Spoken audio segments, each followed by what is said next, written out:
조선의 제14대 왕은 선조이다. 선조는 조선 역사에서 매우 중요한 전환점에 있었던 왕으로 임진왜란이라는 거대한 전쟁을 겪은 인물로 유명하다. 그의 본명은 이며 1552년에 태어나 1608년에 세상을 떠났다. 재위 기간은 1567년부터 1608년까지로 약 41년 동안 왕위에 있었다. 조선 왕들 가운데 비교적 긴 기간 동안 나라를 다스린 왕이었다. 선조는 중종의 손자로 태어났으며 명종이 후사를 남기지 못하자 왕위에 오르게 되었다. 원래 왕세자가 아니었기 때문에 예상치 못하게 왕이 된 경우였다. 즉위 초반에 선조는 학문을 좋아하고 유능한 인재를 등용하려 노력하였다. 특히 사림 세력을 적극적으로 받아들이며 조선 정치개혁을 시도하였다. 이 시기에는 학자와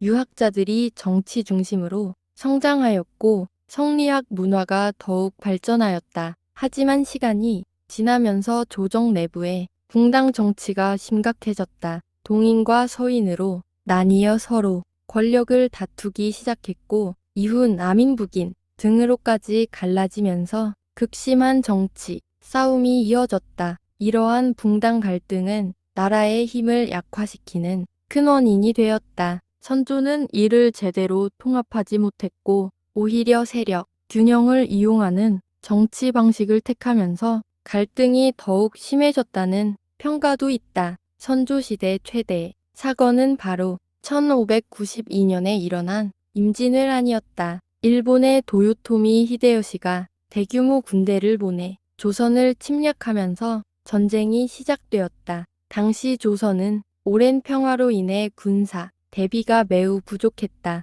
왜군은 부산에 상륙한 뒤 빠르게 한양까지 진격했고 선조는 수도를 버리고 의주까지 피난을 가게 되었다. 이 때문에 백성들 사이에서는 왕인 아라를 버리고 도망갔다는 비판도 많았다. 그러나 전쟁 속에서도 조선을 구한 영웅들이 등장하였다. 대표적으로 이순신 장군은 거북선과 뛰어난 전략으로 일본 수군을 크게 무찔렀다. 한산도 대첩과 명량해전 등에서 승리를 거두며 조선의 바다를 지켜냈다. 또한 전국 각지에서는 의병들이 일어나 왜군에 맞서 싸웠고 승려들까지 승병이 되어 나라를 지키려 했다. 명나라 역시 조선을 지원하면서 전쟁은 장기전으로 이어졌다. 임진왜란은 조선 사회 전체에 엄청난 피해를 남겼다. 수많은 백성이 죽거나 끌려갔고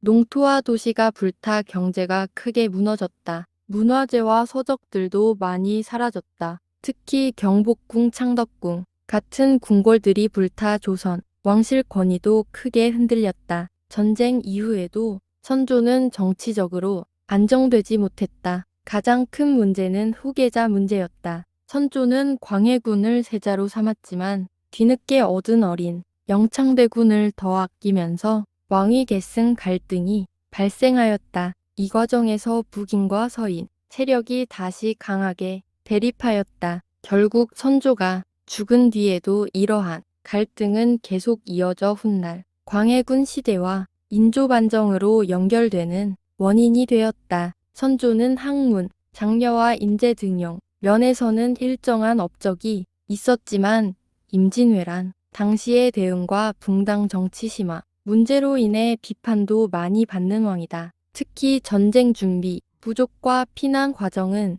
역사적으로 부정적 평가를 받는다. 반면 전쟁 후 나라 재건에 기반을 마련하려 했다는 평가도 존재한다. 선조 시대에는 문어와 학문 역시 발전하였다. 유학 연구가 활발했고 다양한 역사서와 문집들이 편찬되었다. 또한 백성들 사이에서는 전쟁 경험을 바탕으로 현실적인 사고가 확대되었으며 이후 실학 사상의 토대가 조금씩 형성되기 시작했다. 1608년 선조는 세상을 떠났고 그의 뒤를 이어 광해군이 왕위에 올랐다. 선조의 시대는 조선 역사에서 가장 혼란스럽고도 중요한 전환기 중 하나로 평가받으며 임진왜란을 중심으로 오늘날까지도 매우 많이 연구되고 있는 시기이다.